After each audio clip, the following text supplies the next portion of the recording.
أعوذ بالله العلي العظيم من الشيطان اللعين الرجيم. See here, let everybody in.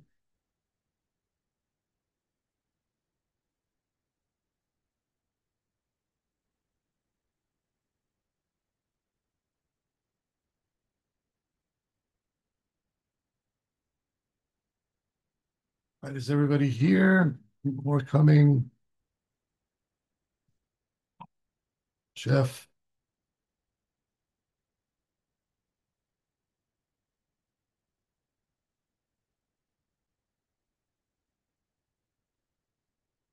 Yes, okay, everybody's here.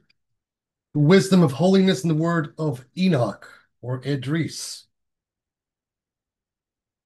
Elevation may be attributed in two ways, either with respect to position, makan, created being, or to degree or of essential reality, makana. An example of the former is provided in his saying, we raised him to a high position. The most elevated cosmic position is that point around which the spheres revolve, which is the sphere of the sun, where the spiritual form of Enoch resides. There revolve around it 7 higher spheres and 7 lower spheres, being 15 in all. Just note that this is contested. This is Ibn Arabi's own mapping of the celestial spheres. The higher spheres are those of Mars, Jupiter, Saturn, the mansions, the constellations, the throne, and the seat. The lower sphere are those of Venus, Mercury, the moon, ether, air, water, and earth. As being the pivot of the spheres, he is elevated as regards to position. As for degree, it belongs to the hairs of Muhammad. God says, you are the elevated ones and God is with you. In this elevation, since although he is far above all position, he is not so in respect of degree. When the soul in us, concerned with the activity, fears the laws of attainment, he follows with the saying, he will not nullify your deeds. For action seeks position, while knowledge seeks degree. God unites the two kinds of elevation for us, elevation of position through action and of degree through knowledge. Then he says, rejecting any suggestion of co-partnership in his words, God is with you, exalt the name of your Lord, the sublime. Sabaha Rabbika al-A'la. That is beyond any idea of partnership. Man, namely the perfect man, is the most elevated of existing beings, but his elevation depends on an elevation of position or degree, not deriving it from himself as a created being.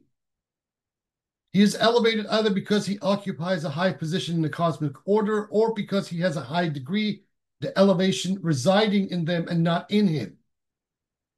Elevation of position is, as he says, the merciful is established on the seat or the throne, which is the highest position. Alluding to elevation of degree, he says, all perishes save his face and all reverts to him. And can there be a God with God? When God says, and we raised him to a high position, he connects the adjective high to the noun position. Whereas he's saying, when your Lord said to the angels, I'm going to place on earth a regent, refers to the elevation of degree. He also says, with reference to the angels, are you displaying pride or are you of the elevated ones? Concerning elevation to the angels themselves. If this ascription were implicit in there being angels, all angels would share in it. Since, however, it is not a general ascription, even though they are all defined as being angels, we know that it refers to the elevation of degree with God. Similarly, in the case of the caliphs, if their elevation were implicit in their being men, all men would partake of it. Since it is not general, however, we know that the elevation belongs to the degree. The elevated one of God's beautiful names, but above whom or what, since only he exists. Let me read that again. The elevated is one of God's beautiful names, Ali, but above whom or what, since only he exists. More elevated than whom or what, since only he is, and he is elevated in himself. In relation to existence, he is the very essence of existing things.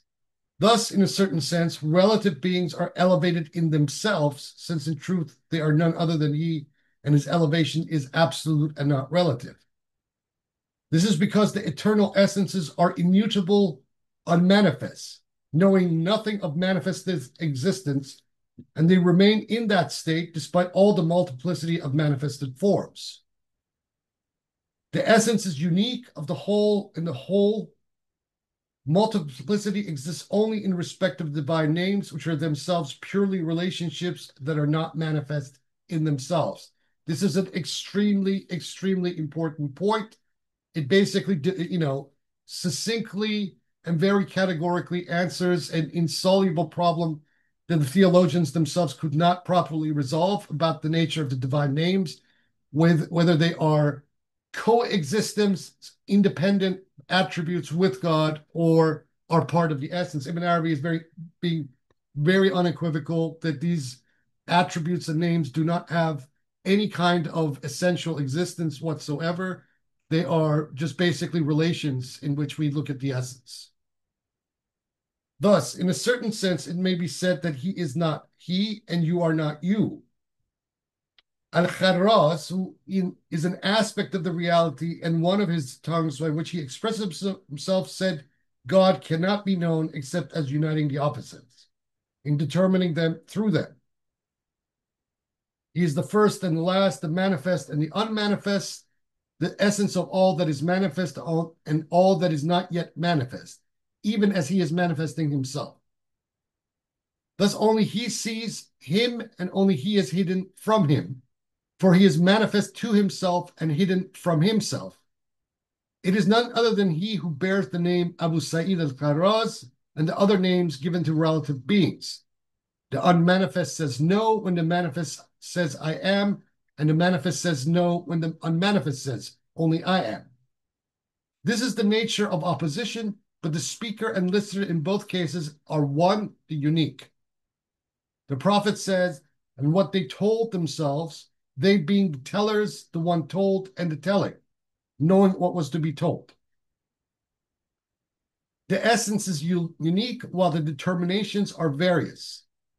The situation is well known, since every man knows this of himself, being the form of the reality. The realities are mingled some with others. The numbers derive from the one according to the well-known groupings, tens, 100s, etc. Thus the one makes number possible, and number deploys the one. Furthermore, enumeration is possible only because of the existence of that which is enumerated. The latter may exist or not exist, since something may be non-existent physically but exist intellectually.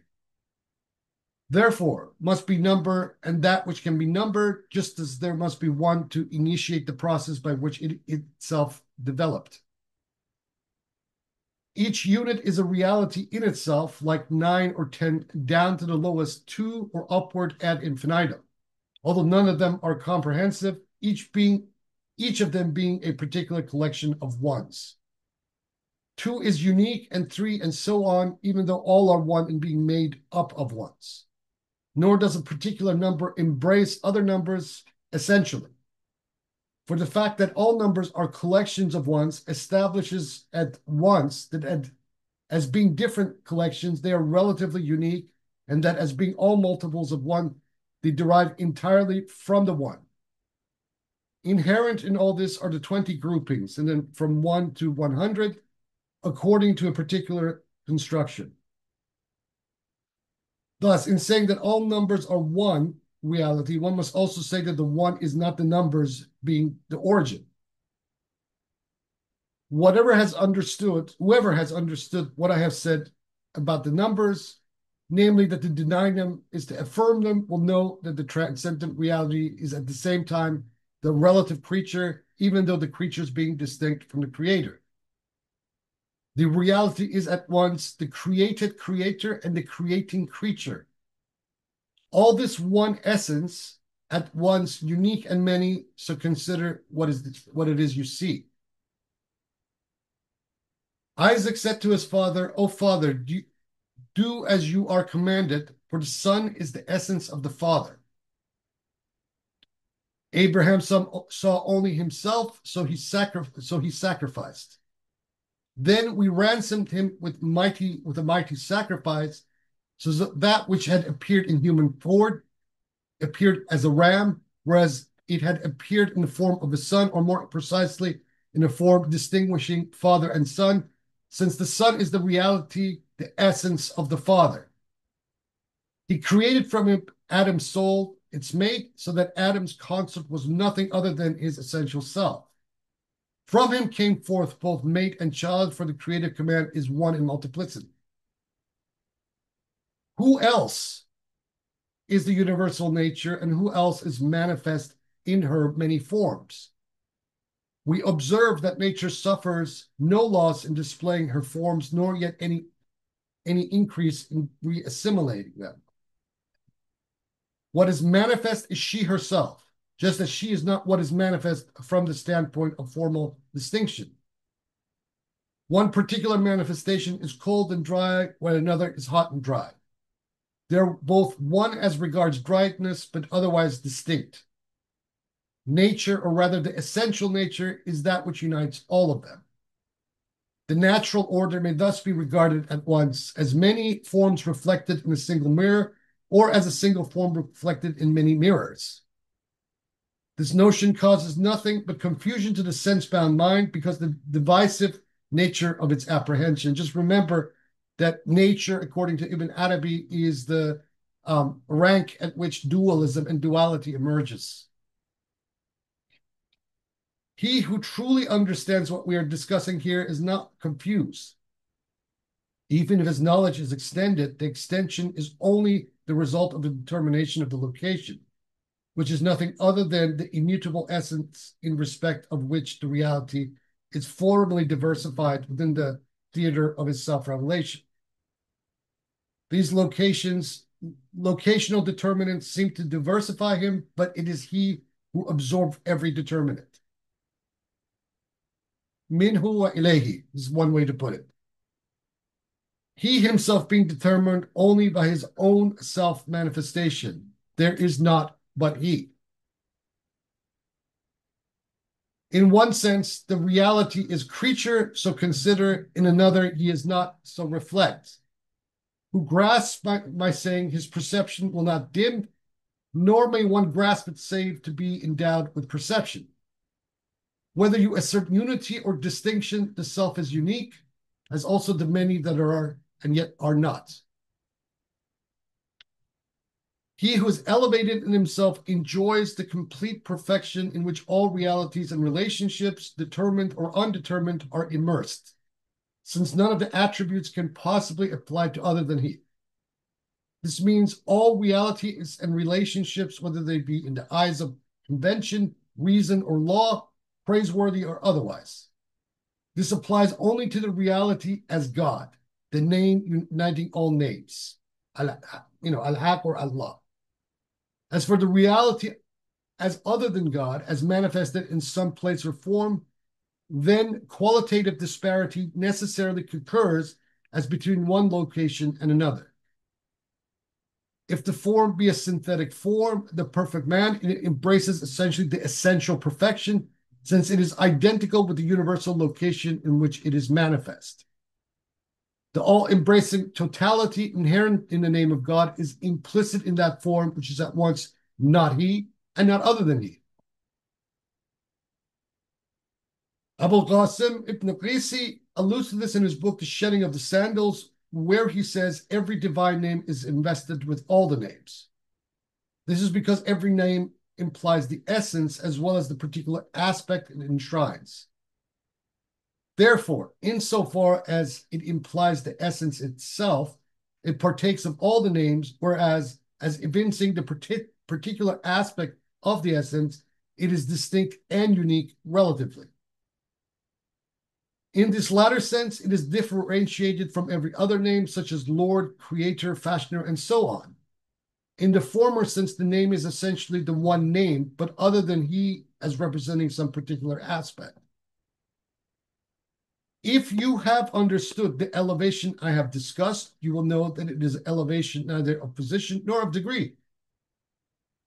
As regards the latter, it is particular to persons in power as sultans, governors, ministers, judges, and every holder of office, be they worthy of it or not.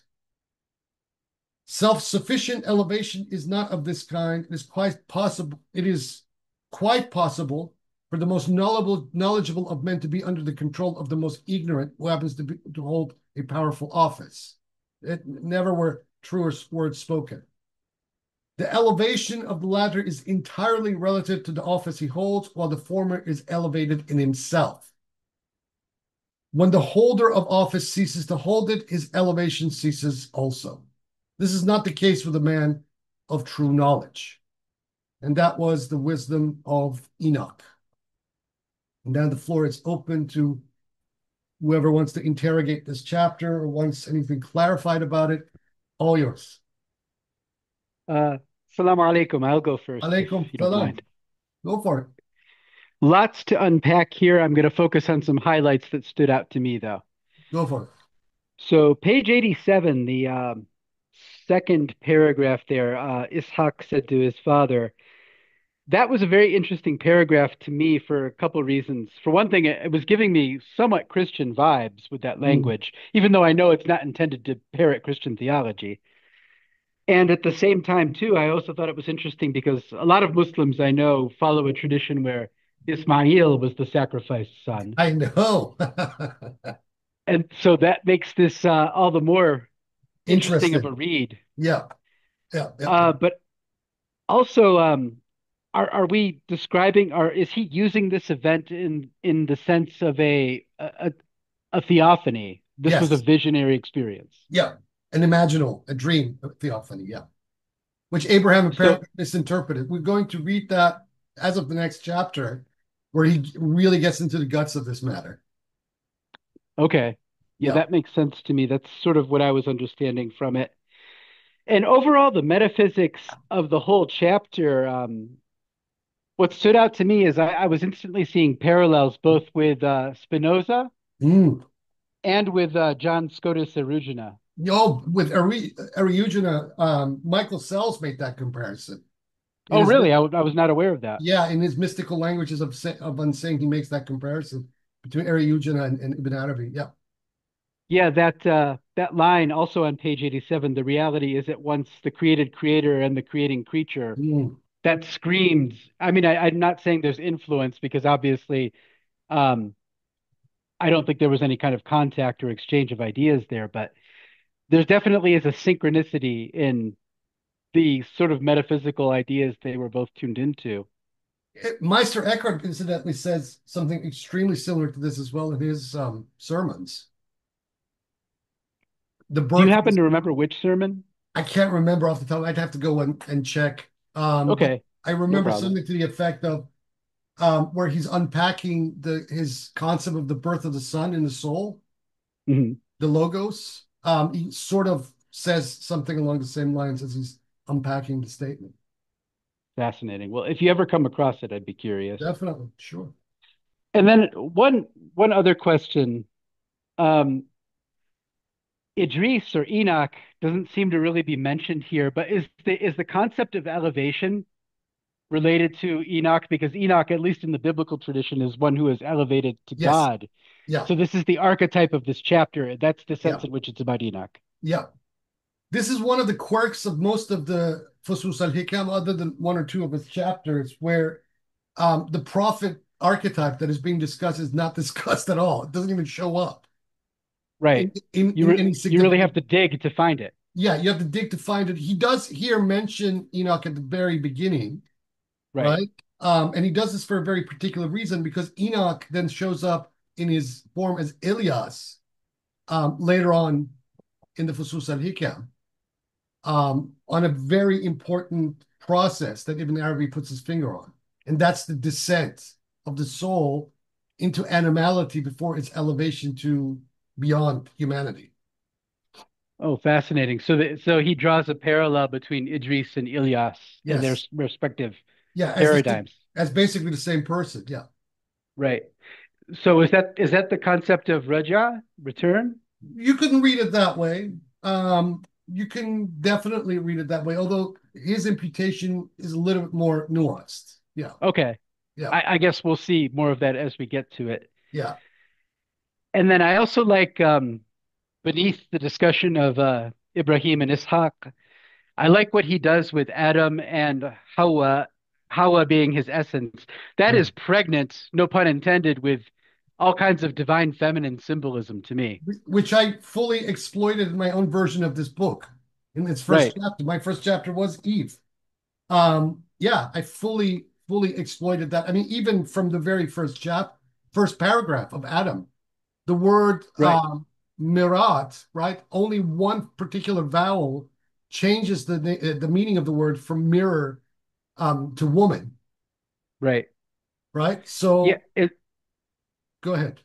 no, in some of your writings that I have read, it seems that Sayyida Fatima definitely holds this kind of she's understood within this kind of paradigm. That's how I understand you as teaching about it. Yeah, yeah, very much, very much. Yeah.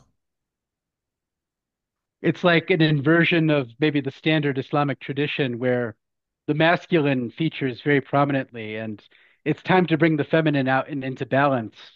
Big time. Primarily because I mean, if we look around us, this age as or at least, put it in Gnostic language, capital G, the evil archons have targeted the female of the species for corruption as a way to completely destroy or control our civilization. And my take on that is that the fallen Sophia, in that archetype, when once she reaches the acme of her fall, that's actually the trigger for her rising and for the complete, transformation of the civilization.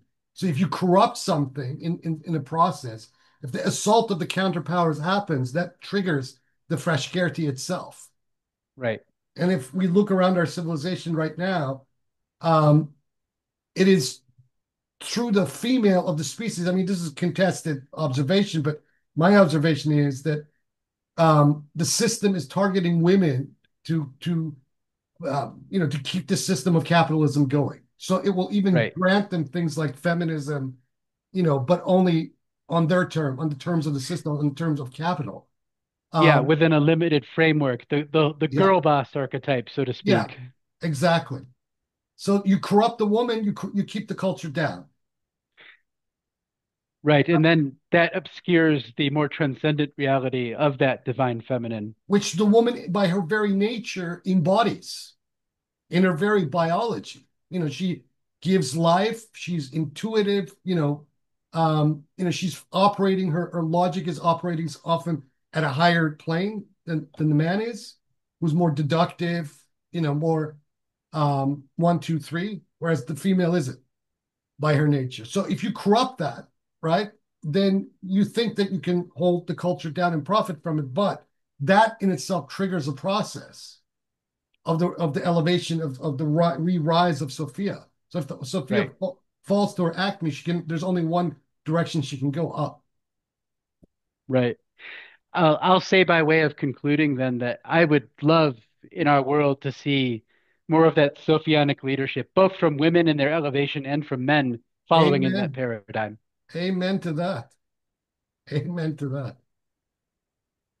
Amen. Thank, thank you. I'll let someone else go now. No worries. Who wants to go next?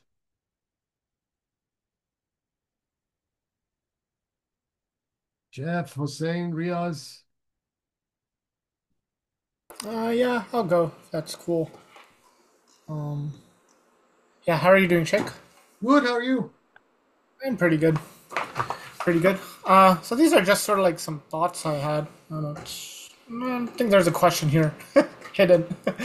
So basically, what I wrote is so he identifies multiplicity with the names, right? Yeah. And you can see in the tensions and the events that predominate in your lives and the tensions and events in the world at large, the expression of these names in the world.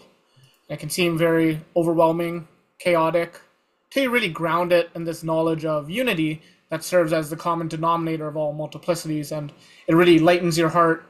Later on, he talks about, well, maybe it might have been earlier, but throughout this text, he talks about the predominance of mercy within Mm. this unity. And I find like as you engage more mindfully on the path and you're cognizant of the nature of these names, you can sort of see the individual as a locus of these names. And this notion of unity is like it's like the most valuable touchstone that you've got. Mm. It makes me realize why we say Allahu Akbar and why we beseech the names that we do in the Salah, like we always start off with Bismillah ar-Rahman ar-Rahim. I guess because these are the most comprehensive names for orienting our human experience. And I imagine that this dimension changes depending on because you're sort of elevating. There's a dimension of elevation here, right? And I guess this elevation, whether you recognize it as position or degree, I think if you recognize it as degree, then it's almost like fana. Whereas if you recognize it as elevation in terms of position, then it's like tawakkul, like reliance. Sure. So I think that this is a bit of a weaker form of what he talks about on 88 when he talks about the Isan al Kamil. Hmm. Yeah, this is just something that was like running through my head, and I was wondering what your thoughts were on how I've A thought lot of about things. different thought. What specifically do you want me to answer?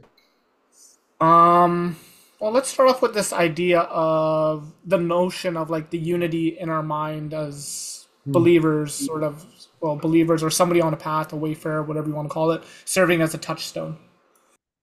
In what sense? Like as you're more cognizant of these names and the Mhm. multiplicity of them and seeing the tension of them, seeing at one point, oh, this name predominated over the other. Um, am I right in Just thinking that like remember, he articulated an extremely important principle you're saying in the chapter that the names are actually relations, right? They don't possess any concrete reality. You can't like point out to the world or even, a segment of it and say that is a manifestation of the name, this, that, or the other thing. They're relations. So when he says that, every relation exists in relation to something. So it's a standpoint, right? So if you're let's look at the world briefly as a circle. So um if we say a manifestation of the manifestation of the name, according to Ibn Arabi, is already always emerging from the centered point of that circle, right? So if the names are changing around this circle, right, it is because of what is traveling around the circle, not because of the point itself. So therefore, this is a relation, right? okay, that makes It sense. It's doesn't almost like possess. the Yeah, go ahead. I was gonna say like that center is almost like the gravity and the Yeah. distance of it or its location. That's sort of what the name is sort of representing. And so when he quotes that Abu Sa'id al-Kharraz, where he says that every name is every other name. So, and then later on we'll read again when Ibn Arabi says that, you can invoke the merciful through the wrathful, right? So if you say, Al-Qahhar, you're also, by default invoking Ar-Rahman. And this is, in one sense, it is nominalist. There's no reality in the sense that we understand, and it's very anti-idealist. This is contrary to what Sohrawardi would hold about the nature of names, right? So everything is relational. Why? Because he then earlier said to us that these ayan, these immutable essences, archetypes, don't really exist. They exist, but they're not completely Adam. They're not completely non-existent either. They have an intelligible reality.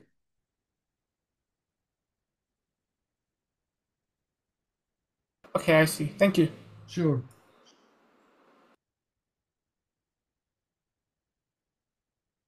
Anybody else?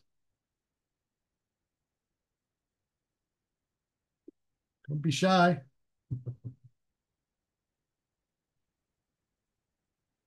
Okay, I'll go. Go for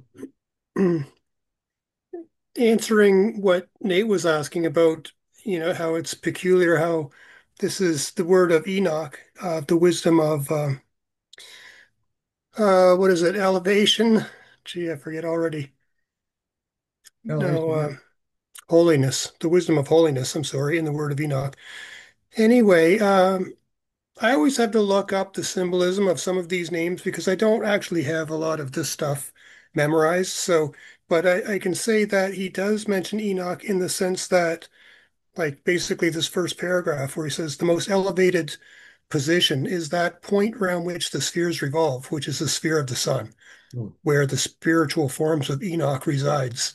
So that's pretty much it. That's where there's where he gets Enoch from his cosmological model there, where the sphere of the sun is the center of everything. Which is same with also to some degree with Sohrawardi as well. Remember yesterday when we were reading these liturgies, Hurach came up several times, right? Mm, As the centerpiece, as kind of the luminary guiding the soul to its source, right? right, So you can read that back into here at some in some form, except what Ibn Arabi is trying to do here, he's trying to explain because the last chapter that we read, Noah, is the name Sabuh, right? The glorified, right? And the holy. These two names, according to most of Islamic theology, are two names denoting the transcendence of God. Okay. So with Noah, it's Sabuh, the glorified. With Enoch or Idris, it is Qudus, the holy. And with Qudus, holiness denotes, by definition, in this tradition, a elevation. It is separated from everything. It is so lofty, it is so untouchable that it is you are incapable of approaching it because it's so elevated. Um, what he's trying to do here is trying to unpack what that means, both from a sense of spatiality and position, right? Or rather quality rather than position.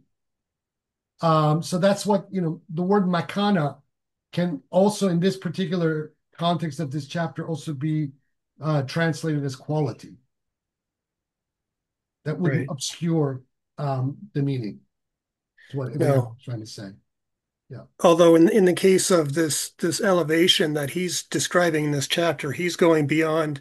He made it a point that he's not talking about either position or Yeah. um, the qualitative degree, because he's talking about transcendence ultimately, which I found interesting because the previous chapter was the wisdom of exaltation in the word of Noah, which, okay, both chapters are discussing immanence and transcendence simultaneously, whereas the word of Noah was kind of focused on making the case for immanence and the exaltation of the material plane in terms of its being a manifestation of names of God basically. And in this chapter, the very next chapter, it's the wisdom of holiness where he's discussing this transcendent um, elevation. So for me, the word elevation and transcendence are almost synonymous here in this Cool. case. Yeah. So it's like he kind of shifted the focus. We were talking about immanent. Now we're going to talk a little bit about the transcendent side of things. Although in both cases, you know, he's talking about both sides at the same time. Yep. But yeah, I found that interesting because the chapter started off talking about dividing elevation in these two concepts of positional and by degree, and then later he was like, "Okay, gotcha. What I'm talking about is neither of those things. We're way beyond, like we're um, far removed from any either of those concepts." Yep. I also wanted to say, oh, sorry, go ahead. No, that's what he's saying. That's what I wanted to say. Yeah. It bothered me ever since our last session where I called into question the idea of spiritual authority. For Mm. some reason, that's been bothering me ever since. I don't know why. It's just because it's a big question, and I kind of just blew it off like, well, I don't know. But anyway, he I like how he actually addresses it at the end of this chapter. Where does he? Just the last couple of paragraphs. He Yeah. you actually made us. a side note when you were reading it and said no truer words have ever been spoken or something, and I agree. Basically, yeah, there's a lot to be said about this question, and I don't really mean to bring it up now, the concept of authority, No, it's but it's it's relevant. Go ahead, bring it up. Absolutely. well, that's it. Well, there is, there is authority just because, we say everything is unguarded and, all is one.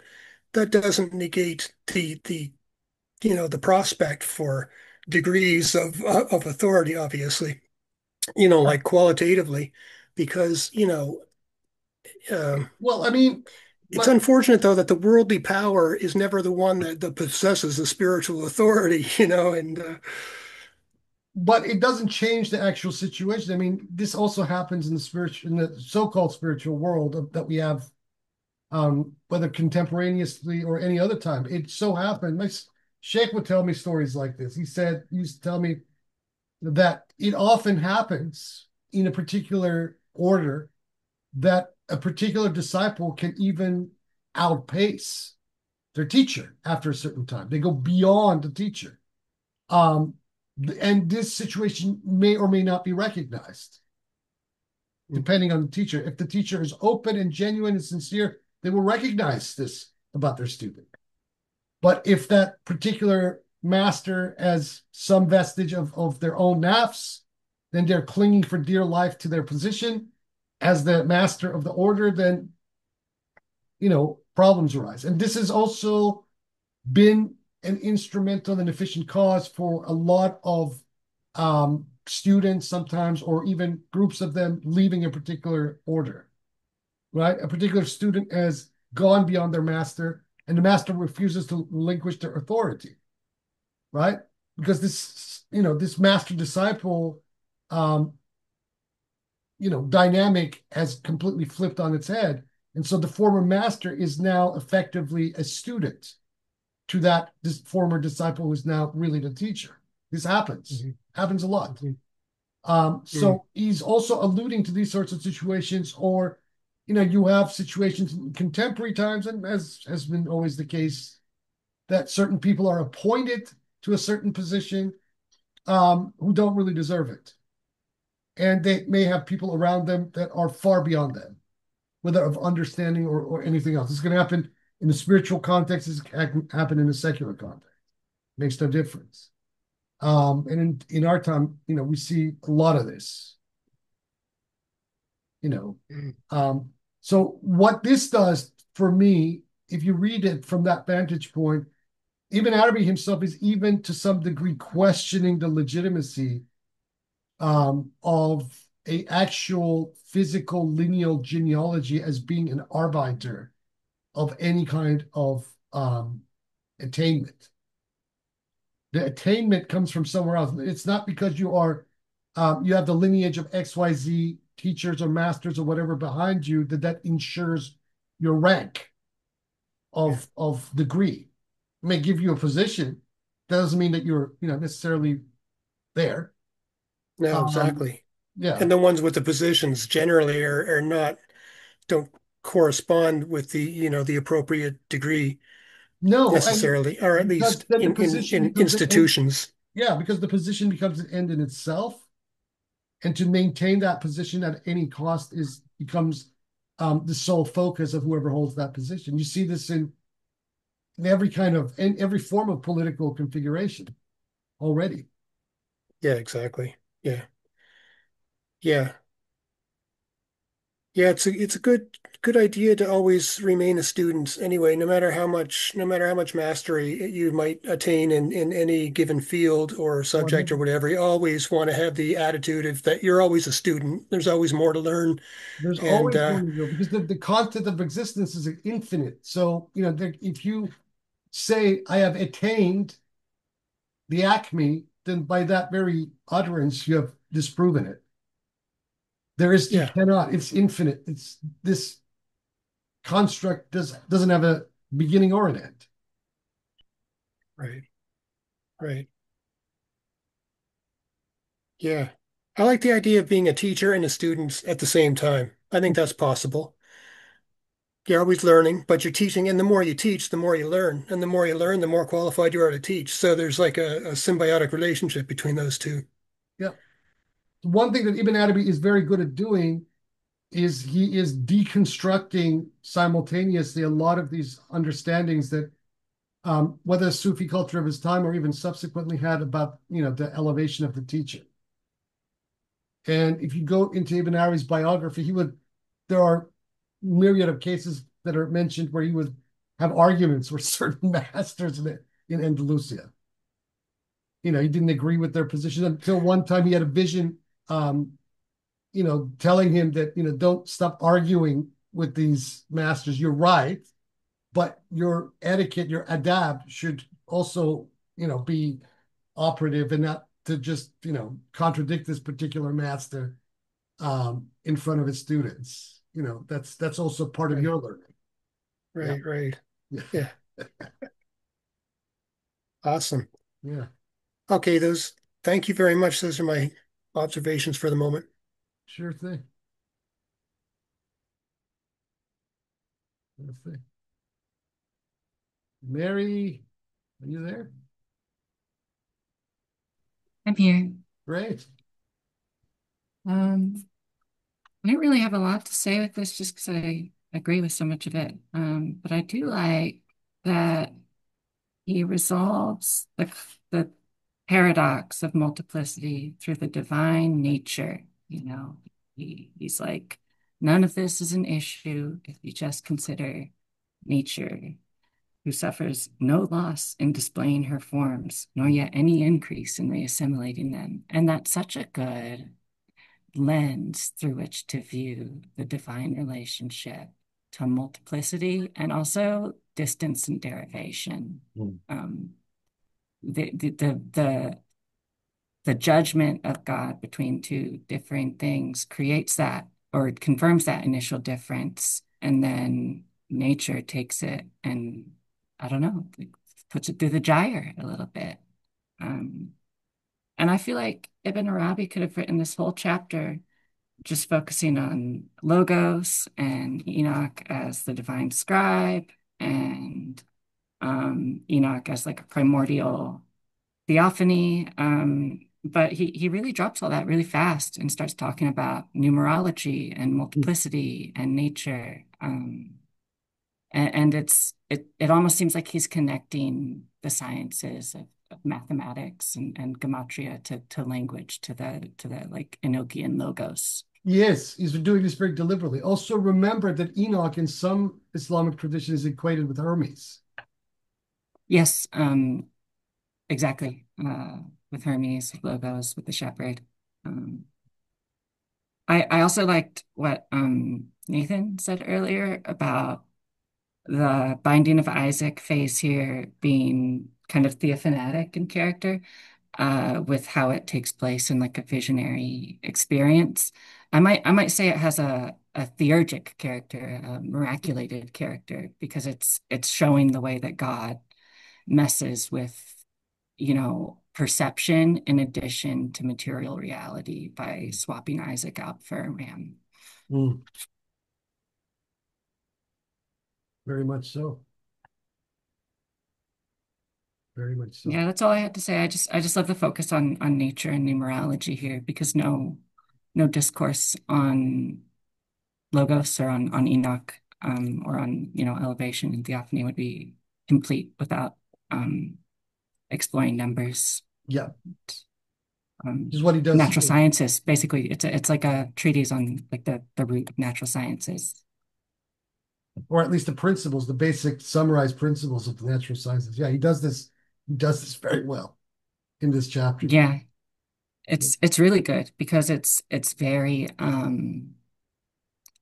it's so scholarly in a way that like I think that secularists would agree with it, would appeal would it would appeal to them. Um, Even in the introduction, it speaks about the importance of whether you view God as one in the sense of the unique one or Mm, as one, the first of many. This is the sort of like um, quantitative analysis that a lot of materialists are looking for in religion. mm. And I just think it's silly that so many of them think it doesn't exist But when it it's does. right Because here Ibn and we're Arabi, reading right it. there, summarizing in his Futuhat al-Makkiyah, he really goes to town on it too, even deeper than what he's put in here. So yeah, I mean, this is why that physicist friend of mine came back after some time after I gave him the Fusus, and he was completely disturbed by what he was reading because it completely flipped his every notion that he had that religious discourse can actually attain this sort of complexity. He was under Exactly. the bias that any kind of religious discourse is silly. It is primitive. It doesn't contain any complexity, nuance, or um, you know super rational demonstration. Well, Ibn Arabi is that's all he's doing here.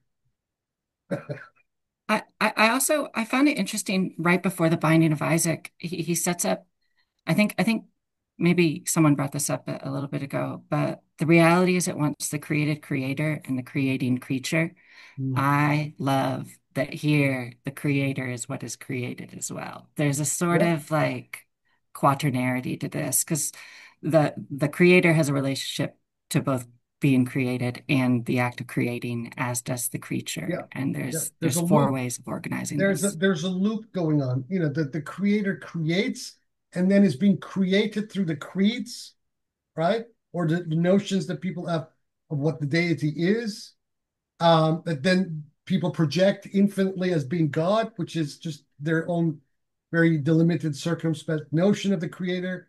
And then the other side of the process as well is going on Right, simultaneously. So there's an interesting right. loop. Yeah, It's not only a loop, it's like a feedback loop. yeah, It gets yeah. it gets progressively um larger. It picks up more harmonics as it goes on.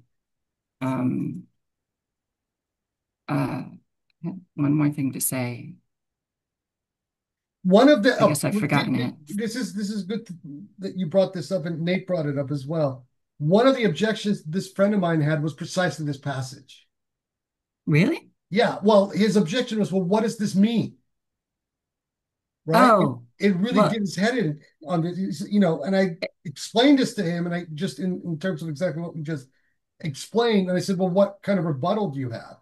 And he says, well, I don't have a rebuttal, whether from a scientific point of view, let alone a philosophical one.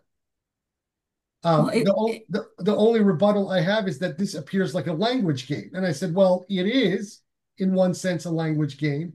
But from another point of view, um, let's look at the dynamic. You don't even have to believe in anything. I'm not saying that you have to, subscribe to an axiom to have this point reinforced. If, let us just pause it, take the word God out of the picture. Let us say the universal process of evolutionary flow is creating humans, right? Then humans have this notion that they create about what has created them, that then they enshrine in their practices of religion or whatever it is, right? So how does right. that disprove what Ibn Arabi just said? Other than that, Ibn Arabi is only expressing it in one particular cultural frame. But the end result is exactly the same thing. And he just, he had to sit back and say, this just, challenges my entire notions about this stuff. And I said, good. Yeah, I mean the I can see where he's coming from though, because the created creator sounds like it's basically just, asserting the chicken and the egg, right? It's Yeah, sort of yeah, like yeah, which yeah, came first. yeah, But I read this as him making a case for like eternal time or yes, atemporality, something yeah, outside of human yeah, measurement, yeah, and not as just a language game. yeah, And it actually reminds me of this hadith. I forget where it's from. It's from a Shia corpus where I think Imam Ridha he's asked to prove how the world was created, and he just holds up an egg and is like, "Do you see a peacock here? Is this a peacock yet?" Which it's one of my favorite hadith because it's kind of complicated and it's kind of funny. mm, But that feedback loop we were talking about reminds me of this passage from the Gatha. You've heard me say it before, and I refer to it all the time. It speaks of believers as the enlightened minds by whom God develops, yet remains of an eternal and unchangeable nature. yeah, And I think that part of how something that is eternal and unchangeable could still develop or engage with the developing world is what like wasn't really clicking for your physicist friend. Not at all. He couldn't understand that idea. Just couldn't get it. It it oh my gosh, he Ibn Arabi says something about that, doesn't he? About how this notion causes nothing but confusion to the Yeah, sense-bound mind because of the divisive nature of its apprehension. yeah. I mean, it's funny because, Ibn Arabi's right here anticipating this problem.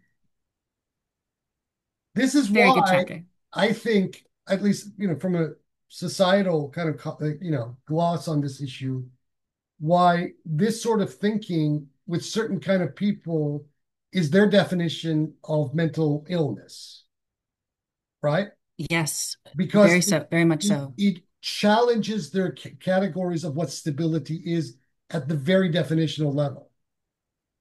Well, I think at some level you're onto something here because at some level there is a obsessive sort of pathological component to needing to categorize everything, to needing to put everything in like a logoic box where it makes perfect sense to you because it elides numinousness, it elides things that elide the categories that you've created. Yeah. And this is why God asks, like, are you your own creators? Did you Mm, create yourselves? Because mm, only the person that could do such a thing could really moderate categories and taxonomies like that. exactly. Precisely. And since we can't, or at least most of conventional humanity can, then what does that say about their categories? Right. It kind of reminds me of that other hadith where I think the prophet says that man's transgression was made the root of his civilization, Mm. and some people read this as a reference to original sin. I kind of read it as a, uh, a reference to legacy building, to Sure. building cities and lineages. Well, just remember in Zoroastrianism, it's actually the demons that teach humanity how to write. Really? Yeah. Makes too much sense. Because I mean that's the problem with writing, right? Is you can do a lot of idolatry very efficiently with it.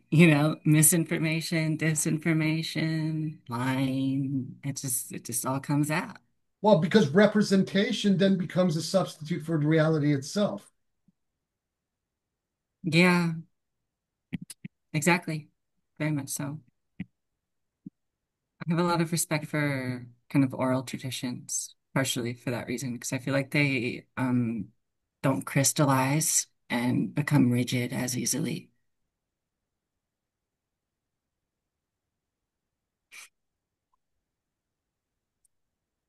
I agree. Which is then why there's a necessity for continual revelation in one sense, is because every representation of the divine um, very swiftly after a certain period of time ossifies in the minds of those representing it. God speaks. It That becomes represent, canon and yeah, dogma yeah, almost right away. yeah. But that's kind of what makes, the oral element of the Hadith and Quranic tradition so special and so crucial. Because one thing you'll notice about the dogmatic Catholic and Christian traditions, they have no oral element whatsoever, not historically, and not barely liturgically, like I guess liturgically, but not scripturally. And it almost seems like the words that they are teaching from are not living with them. Yeah. When I wade into the Islamic world, I see a world where scriptural corpus and practices are alive and modal and shifting, um, uh, with most of the Muslims I talk to. But Christians aren't like this at all. They have very rigid ideas of dogma and canon and what's like a valid book to read from and when it's valid to read from it. But then when you Um, interrogate the genealogies of those books or canons, always there's a problematic thing that emerges. You know. Basically, and normally it's Paul. Oh yeah. A man with Everyone, no physical contact with Jesus of Nazareth suddenly has a vision of him, he claims, and then yeah, a this vision man, somehow overrides the living apostles. he was like, if you can't beat the rebels, recuperate them. Yeah, beat That them was by like his joining them whole thing. and subverting it. Man, where have we seen that before? I know, right? Everyone in my life has to listen to me like ramble on like anti-Paulinist diatribes for an hour every day. They're all very patient with me. I'll give someone else a chance to go. No worries. That was Good all to my hear from you. comments. Who hasn't spoken? Hassan, do you want to weigh in? Let me give the word to Hussein first. Okay, all right. Let's say the floor is yours. I had I had the same question that it seems a lot of other people had about how exactly this chapter is expressing something Enochian. Hmm. Um, and I was thinking about Hermes from the very beginning, and to me it seems like Ibn Arabi is expressing his own version of a Hermetic principle. 100%. Yes. That's one way of reading the chapter. And like I guess the prime example of it would be that line on 87 where he says, uh, "The natural order may thus be regarded at once as many forms reflected in a single mirror, or as a single form reflected in many mirrors." Hmm. I mean, that's kind of an articulation of as above, so below. Yeah, below. Yeah. Yeah. This is what he's doing. Others have also kind of noticed that. Gay Study very briefly alludes to this in his own commentary on this specific chapter. Um, and others have also noticed that this is precisely what Ibn Arabi is doing in this particular bas, in this bezel. Yeah, and he's doing it on. I think he's doing it on multiple levels. He's taking it out of the realm of nature. Um, like if we're thinking alchemically, then this is the part that's the most relevant. But he's taking it beyond that context too, Yeah, all the way it up is. to the Yeah, absolute. 100%. This is what he's doing. He's reading several very important alchemical processes. For example, where he instances nature, then later on, when we read what he says about what nature is, right? What he's asserting is basically, well, in the process of dissolution here represents nature, per what he says later on, because it's the realm of multiplicity, right? But what he's asserting is that this dissolution process is actually illusory. And that is why the coagulation happens in the final process of the work. So he's articulating it this from a metaphysical point of view, but this is actually an alchemical principle that he's very lucidly stating here. Mm, yeah. Um, yeah, that's I just wanted to add that. And I agree with Jeff that it also seems like he's taking this to the highest level. That he means ulu in multiple ways, Mm. um, which are different expressions, I think, of that same principle. Like, the sphere of the sun being the highest, um, in a way it's only highest in relation to everything else that's revolving around it. Like Yeah, that as above so below can be taken at this relative level, um, because he seems to change. He's also shifting, um, because at first he says the sphere of the sun is the most elevated, but on the same page he says the the arsh is the highest position. And so it just seems like here in the beginning he's kind of dealing with this principle, but at the level of, um, relativity, where what is considered highest is just dependent on what you consider lowest. And Yeah. you can kind of switch it around. But then he seems to take it to these higher levels until he gets to absolute elevation. Mhm. But even then, there's a mirroring where the absolute is appearing in each of its different Okay. manifestations, Yeah. and vice versa. Mm. Indeed. Yeah, so I just wanted to share that. It was actually I was reading uh, Titus Burkhart's book on alchemy the same day I was reading this, and he quoted this same chapter in a discussion about nature, and to me that answered the question Yeah. because I was looking at this and I couldn't figure it out, but that made it clear. That's actually, that little book is actually quite a good book by him. Very succinctly summarizes. I mean, there's when people ask me, send us the introductions to alchemy, there's three books I usually send people to. One is Burkhart's book, then it's Evolo's book, and then the second section or third section of Jung's Psychology and Alchemy. If people read these three either together or separately, you get a pretty fair, good idea of what the entire alchemical tradition is all about. And with the Islamic and the Western alchemy, there's a lot of overlap. Particularly, as a lot of Arabic texts were being transmitted into Europe, alchemical texts. It's just basically the same tradition. Yeah, I'm almost done Burkhart's book, and it's great. Um, I was surprised. I was a little surprised to hear him.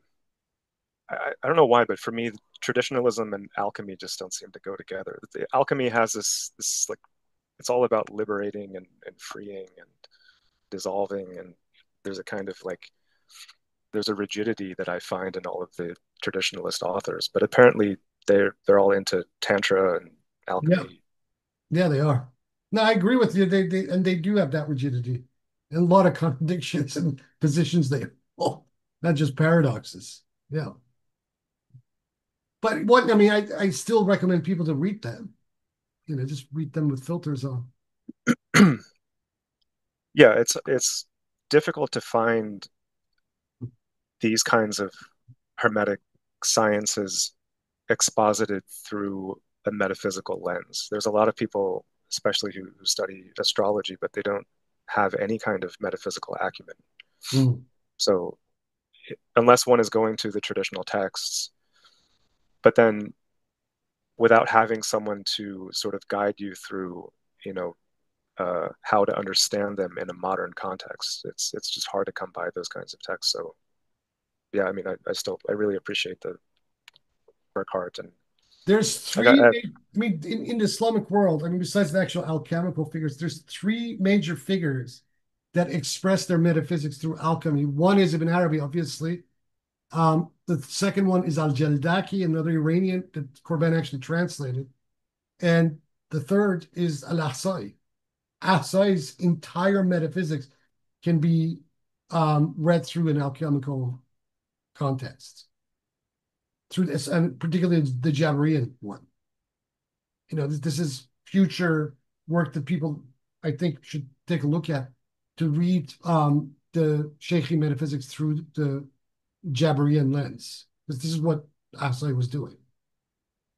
And that whole notion of his reverse hylomorphism emerges from his reading of alchemical texts and then bouncing off these Sheikh Hadith off of these texts. mm,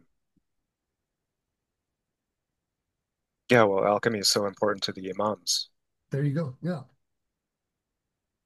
The These are all yeah, the you're Khutbah listing all from texts Imam. that Yeah. yeah. Well, I just know that one hadith that's I think it's Alchemia Uqtun Nabuwa. Yeah. Alchemy is the Sister sister of of prophecy. Yeah. prophecy. Well, hopefully this stuff is translated. All the stuff you're listing is not. There is a lot of work to them. I don't know why a lot of people are churning out like same sorts of material in recent years, because there's so much material to do. There's so much unexplored, uncharted territories. There's so many texts that haven't even been edited. They just, after several hundred years, are still remaining in manuscript form. Apparently, the Jabarian corpus is massive, and all we have is, I think, Fragments. Yeah, one yeah, volume. Yeah, one yeah. translated Paul text. Yeah. Krauss, I mean, he died, but that was his project. He wanted to do exactly this very thing. He wanted to put out everything, the entire Jabarian corpus, just like what was enshrined as the Hermetica, or the volumes that came out as the Hermetica, that were at least in one edition, they came out to about 3 or 4 volumes. The Walter Scott edition, um, Krauss wanted to do exactly this. He didn't matter to him that certain elements of this corpus may have been pseudo and written by other people. He asserted the existence of a Jabarian corpus, and he wanted to compile all of these into volumes that would have then been accessible instead. But he died, you know, very early on in the process of doing that. Yeah. Hopefully, someone gets on it. Been a while. I mean, he died almost what 78 years ago now, and still there's no real concerted effort to just canonize all of these texts. Hmm. Yeah, Hassan.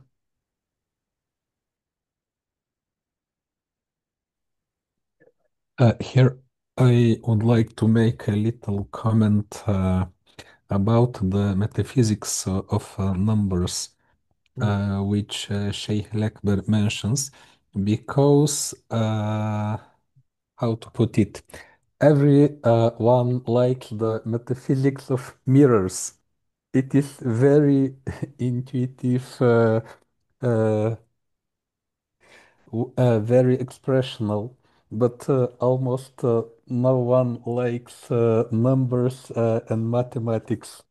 Uh, Here, just putting the one in the place of the haq, the reality, Allah Ta'ala, and the many, his multiple manifestation, just this single fact could explain everything else.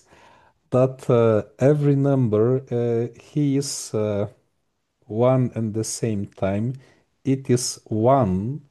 In that sense, it is manifestation of the one, but it is not the one by the viewpoint that he has his distinct quality or reality or manifestation. Uh,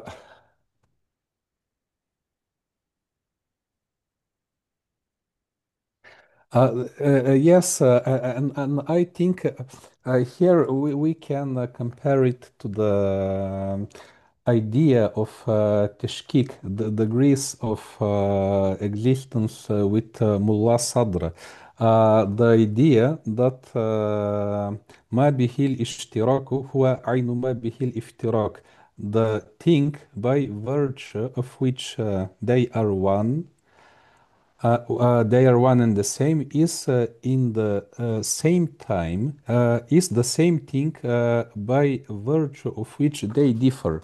So the different numbers, they are one and the same by exactly the same criteria. It is same applied to existence. It is same applied to creator in creation. Same applied to nature and his different forces and forms and so on and so forth. And I just want to add that I think it is regretful that in studies in Islamic philosophy, both in past and present, uh, they took the Aristotelian composition of three parts: logic and physics and metaphysics, but they most of the cases completely omitting the mathematics, riyadiyat, that which plays the role, Not intermediate all of it. role No, of. no, no. A good portion of the Riyadiyat was reconstructed, and although I'm not sure if there are critical editions of the section of mathematics in Avicenna's Kitab al-Shafa, because he devoted an entire book to just this question, where he reformulates that, the peripatetic mathematical um, template.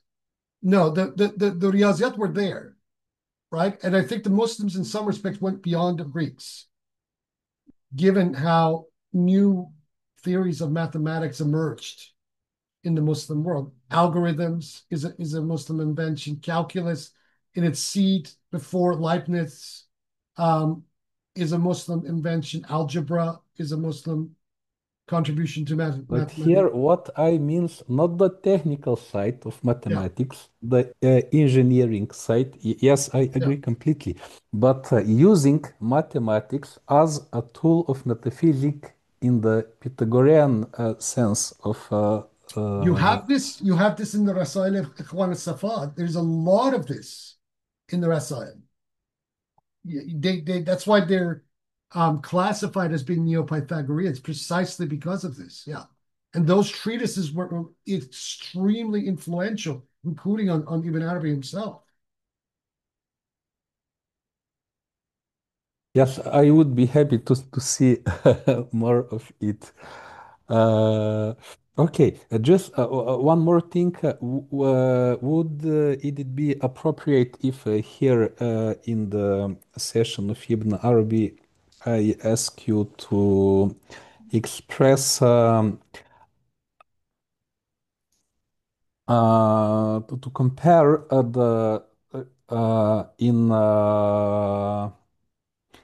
what sense Sheikh Suhrawardi approached the divine names, and in what manner Sheikh al-Akbar approach We it? will be reading that.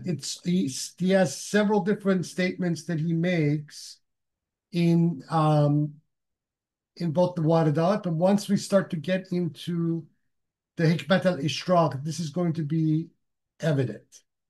The divine names for Suhrawardi would be very similar to the way that Ibn Arabi looks at it.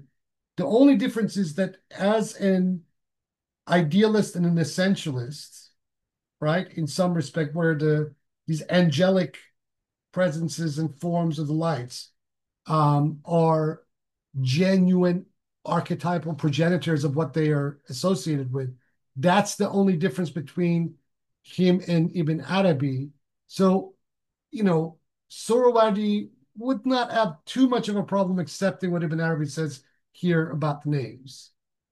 It's on the outcome of what this means in terms of the creation of things, where they might have a bit of a not too much, but a bit of a dispute, very slight, yeah,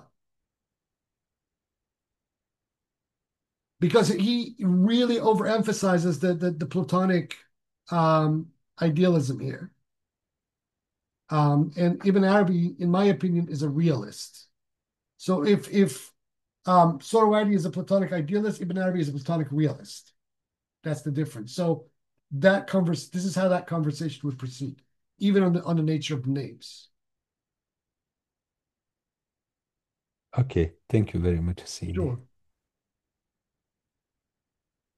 Anybody you want to say anything more? I just am curious on that note.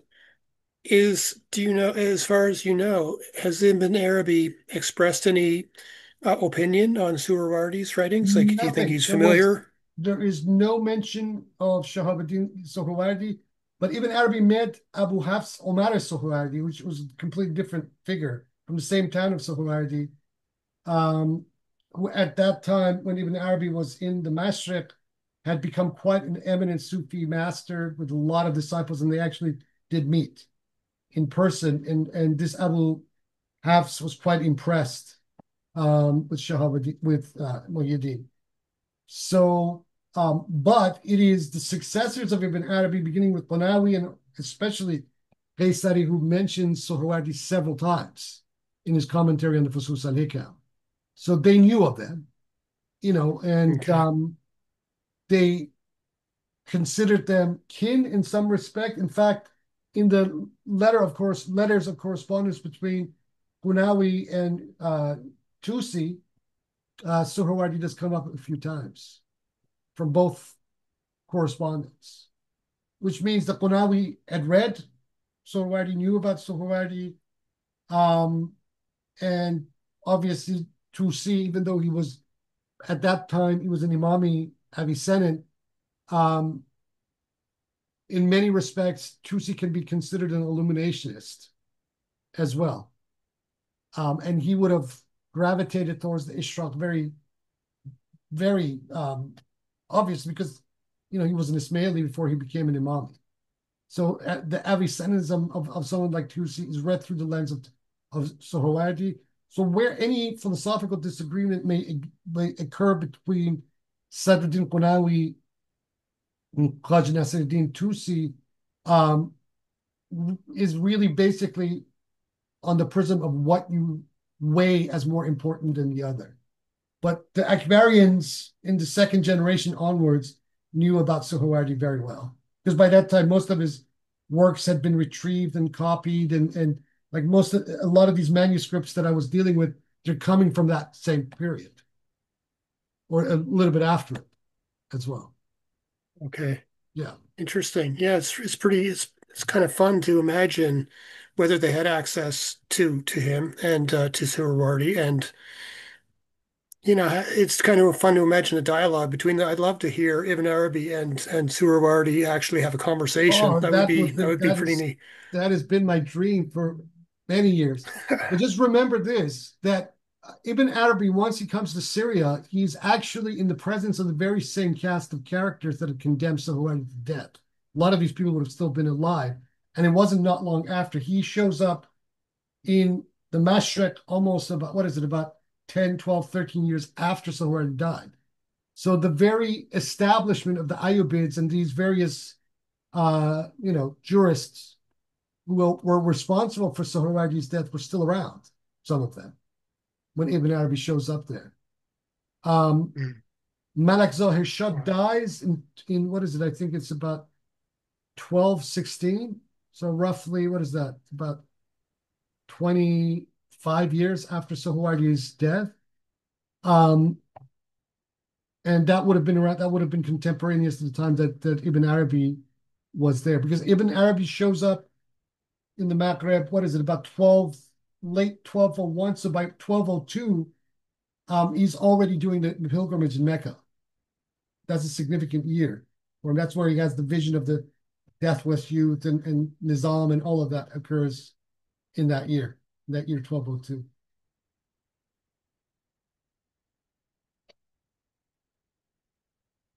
That would have been, and that an encounter between Sohrawardi and Ibn Arabi would have been something for the books. But the two oceans never met, at least not in person. Definitely. Yeah. Okay, great. Thank you. Just No curious. worries. No worries at all. If that's all she wrote for today, let's leave it here. So the next chapter is obviously Abraham, which is a very interesting chapter. And then those of you who are coming next week for the Suhrawardi course, I'll see you then. Until next week, everybody be well. Yahab.